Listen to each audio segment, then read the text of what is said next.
संसार दुख है। महात्मा बुद्ध ने बहुत ही गहन तपस्या के बाद यह खोज करके बताया और हम सब जीवन भर दुख झेलते हैं, दुख पीड़ा में रहते हैं। सनातन संस्कृति ने समाज को बहुत लंबे समय पहले कहा कि संसार सागर है, दुखों का सागर है, दुखों का सागर है पूरा। पल पल इसमें कष्ट है, पीड़ा है, दुख है, संताप है, क्लेश है और इस संसार सागर को पार कर लेना ही मोक्ष है। संसार रूपी सागर की पीड़ाओं से उबर जाना ही पूरी साधना का लक्ष्य है। संसार में भांति भांति के क्लेश हैं, भांति भांति के कष्ट पीड़ाएं हैं, इनसे कैसे उबरें? हम सब का ये महत्व प्रश्न है। हम सब चाहते हैं, पूरा का पूरा मानव समाज ये चाहता है कि उसके जीवन में दुख ना हो, सुख ही सुख हो, हैप्पीनेस हो, परमानेंट हैप्पीनेस हो। सब खोज रहे हैं अपने अपने तरीके से। भांति भांति से लोग सुख की तलाश में हैं, आनंद की तलाश में। इस वीडियो को आखिर तक देखें, पता चलेगा आपको आनंद कैसे प्राप्त हो, परमानेंट हैप्पीनेस। नानक नाम जहाज है, चढ़े सो उतरे पार। कितनी प्यारी बात है। देखिए, चाहे बुद्ध कहें, महावीर कहें, नानक कहें, कबीर कहें, ओशो कहें, कोई भी कहें, बात एक, इशारा एक, बहुत प्यारा इशारा। सब कर रहे हैं, सभी सयाने एक मत, सभी बुद्धिमान, सभी ज्ञानी एक ही मत हैं, एक ही बात कहते हैं। क्या? कि परमात्मा से प्रीति कर लो। परमात्मा रूपी जो तत्व है, परमात्मा रूपी जो नाव है, उसको प्राप्त कर लो। इस संसार रूपी दुखों के सागर से बच जाओगे। इसमें रहोगे तो, लेकिन डूबोगे नहीं। इसका आनंद तो लोगे, लेकिन इसमें डूबोगे नहीं। नानक ने बड़ी प्यारी बात कही है, नाव नहीं कहा है। नानक नाम जहाज है, भैया नाम जहाज है, भैया ये नाम जहाज है, नाव भी नहीं, जहाज है। पानी में शिप तैर रहा है। चढ़े सो उतरे पार। जो इस पर चढ़ जाता है, जो इसकी सवारी करता है, जो इसको प्राप्त कर लेता है, वो पार हो जाता है। चढ़े सो उतरे पार। आप कल्पना करके देखिए, सागर में जहाज चल रहा है, आप सागर में अगर पड़े हुए हैं तो सागर में तो दुख ही दुख है, भांति भांति के जीव जंतु, और फिर पानी में तो गोता लगेंगे ही, डूबेगा ही आदमी। कितना भी बड़ा तैराक हो, कितना बुद्धिमान, चालाक, होशियार, ज्ञानी, पंडित, पुजारी, मुल्ला, मौलवी कोई भी हो, डूबेगा ही। थोड़ी बहुत देर तैरेगा, फिर डूबेगा, फिर तैरेगा। बहरहाल संसार रूपी सागर में पल पल कष्ट है, प्रतिक्षण मौत का खतरा है। वहां अमरत्व जैसा कुछ नहीं है, वहां आनंद जैसा कुछ नहीं है, वहां उल्लास तो है ही नहीं। सब पीड़ित हैं, सबके सब पीड़ित हैं। गले मिलते हैं खुशियां बांटने के लिए, बांटते नहीं, दुख बांटते हैं। मैं अपने दुख सुना दूं, तुम अपने दुख सुना दो, और हम दोनों मिलकर किसी दूसरे के दुख सुना दो। दुखों का व्यापार है संसार। क्या करें? नाम रूपी जहाज को प्राप्त। सोचो आप, उस संसार रूपी सागर में अगर कोई जहाज पर सवार हो जाए तो जहाज पे क्या कर सकता है? कुछ भी करेगा, सोएगा, खाएगा, पिएगा, मस्ती करेगा और डीजे पर डांस करेगा, सब कुछ करेगा, सागर में ही रहेगा। हाँ, संसार छोड़ने की नहीं कह रहा हूं मैं तुमसे। मैं नहीं कह रहा हूं भगोड़ा हो जाओ, साधु हो जाओ, महात्मा हो जाओ, कहीं चले जाओ हिमालय के।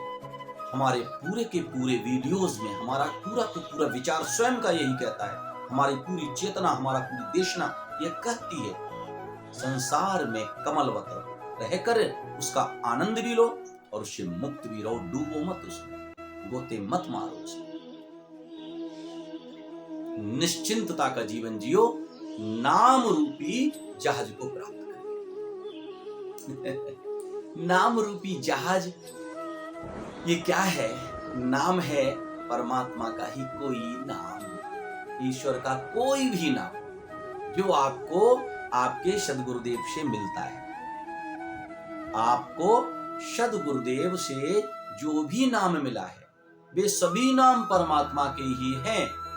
जैसे मुझे मिला है शिव का नाम, आपको कोई नाम मिला है, कोई भी, राम, कृष्ण, राधे, माँ दुर्गा का नाम, भगवती का नाम, कोई भी नाम जो भी मिला है वही जहाज है। एक जहाज नहीं है इस सागर में, भांति भांति के जहाज।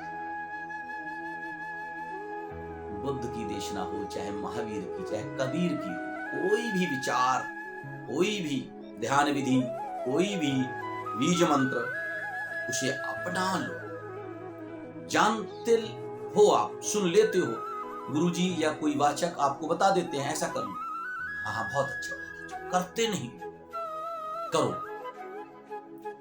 परमात्मा के नाम रूपी जहाज को स्वीकार कर लो, उस पर सवारी करो। आप नहीं, सतत स्मरण रहे उसका।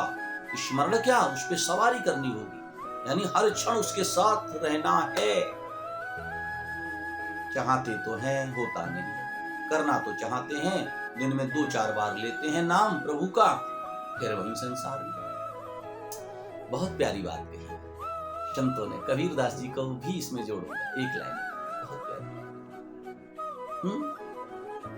जैसे आप कल्पना देखिए कैसे करिए, सागर में कोई जहाज चलता है और जहाज पर पंछी बैठा है, बर्ड, कोई चिड़िया है, तो वह पक्षी उड़ान भरेगा पूरे सागर में, और उड़ान भरेगा, कहीं बैठ नहीं पाएगा, और बैठकर फिर कहां बैठेगा?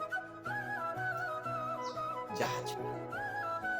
कबीरदास जी ने इसको बड़े प्यारे ढंग से कहा, बहुत ही प्यारी बात है।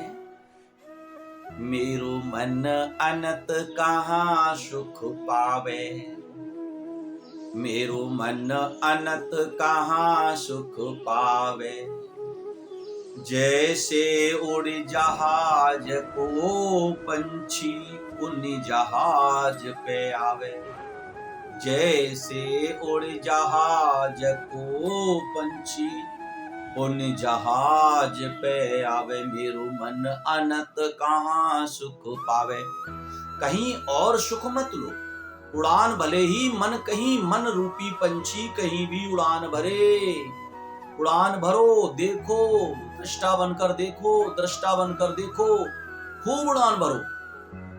लेकिन जैसे पक्षी कहीं और नहीं बैठता जहाज में, जहाज के अतिरिक्त सागर में नहीं बैठ सकता, और पुण्य जहाज पे आवे, पुनः फिर घूम करके उस जहाज पर आ जाओ।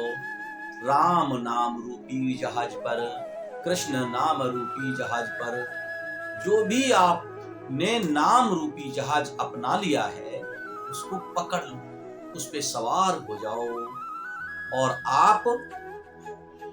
आप उस संसार रूपी सागर से तैर जाओगे, मुक्त हो जाओगे। उसमें रहते हुए भी आप अपने जीवन का आनंद ले पाओगे। कैसे? जैसे वो पक्षी जो जहाज पर है, उड़ान तो भरता है, खूब दूर जाता है और फिर लौट करके जहाज पर आ जाता है। मित्र कहते हैं, हमारे कई साथी मित्र कहते हैं, क्या करें, हमारा मन रूपी पक्षी उड़ान भरता है तो चला ही जाता है, और सागर के किसी टापू पर जो कीचड़ है, दलदल है, खूबसूरत ऊपर से लगती है, उस पर काई जमी हुई है, शैवाल है उसके ऊपर, कुछ घास जैसी है, उस पर बैठ जाता है पंछी, कई बार उस दलदल में फंस जाता है और अपने जीवन को व्यर्थ ही गवाता है। वह दलदल वासनाओं की दलदल है, वह दलदल संसार की कीचड़, उसमें फंस जाता है। उसने पैर रखे और फंस गए, पैर कीचड़ में सन गए। कैसे मुक्त हो? केवल दृष्टा बनकर। उड़ान तो मन भरेगा, ये सहज नहीं है कि आसानी से शांति से जहाज पर ही बैठा रहे। उड़ान भरेगा, लेकिन फिर बार बार दिन भर अपने नाम का स्मरण करो, शिव के नाम का स्मरण करो, कृष्ण के नाम का स्मरण करो। जो भी गुरुजी से मंत्र मिला है, उन्हीं गुरुजी के उस मंत्र का आप जाप करो सुबह शाम नियम से। 5-5, 10-10 मिनट का एक नियम बनाओ कि कम से कम 10 मिनट मुझे शाम को बैठकर नाम जाप करना है। सो के उठे फिर नाम जाप करना है। दिन में कैसे सतत स्मरण रहे? दिन में भी रहेगा। दिन में ऐसे रहेगा, जब याद आए तब चलते फिरते भी नाम का जाप करो, बिना ये सोचे कि मैं अभी पवित्र नहीं हूं, मैंने अभी खा लिया है, मैंने अभी नहाया नहीं। क्या करना है इन सब बातों? कोई फर्क नहीं पड़ता। मैं तो ये कह रहा हूं, डीजे पे ठुमके लगाते लगाते भी शिव शिव शंभू शंभू गाते रहो। आप जब जहाज में सवार हो जाएंगे तो क्या ये चिंता सताएगी आपको कि आप क्या कर रहे हैं, क्या नहीं कर रहे हैं? जहाज तो परम मुक्ति है, नाम परम मुक्ति है। मैं समझता हूं मैंने अपना पूरा टॉपिक क्लियर कर दिया है। अगर आप समझ गए हैं तो कमेंट में जाके हर हर महादेव लिखो, ओम नमः शिवाय लिखो, राधे राधे लिखो, जय श्री राम लिखो, कुछ भी लिखो। कोई प्यारा सा प्रभु का एक नाम लिखो, नमो बुद्धाय लिखो, जो समझ में आ रहा है सो लिखो, जो प्यारा लगता है सो लिखो। अपना प्यारा नाम लिख दो। नानक नाम जहाज है, चढ़े सो तरह पार। मेरी बहुत बहुत शुभकामनाएं हैं कि आप अपने जीवन में परम मुक्ति और परम आनंद के साथ इस संसार रूपी सागर में मुक्त जीवन जिए और सब कुछ का आनंद लें। सब कुछ है, उसका आनंद लें। अगर वीडियो मेरा पसंद आता है तो प्लीज कमेंट करें, शेयर करें, लाइक भी करें। Thank you, thank you, thank you.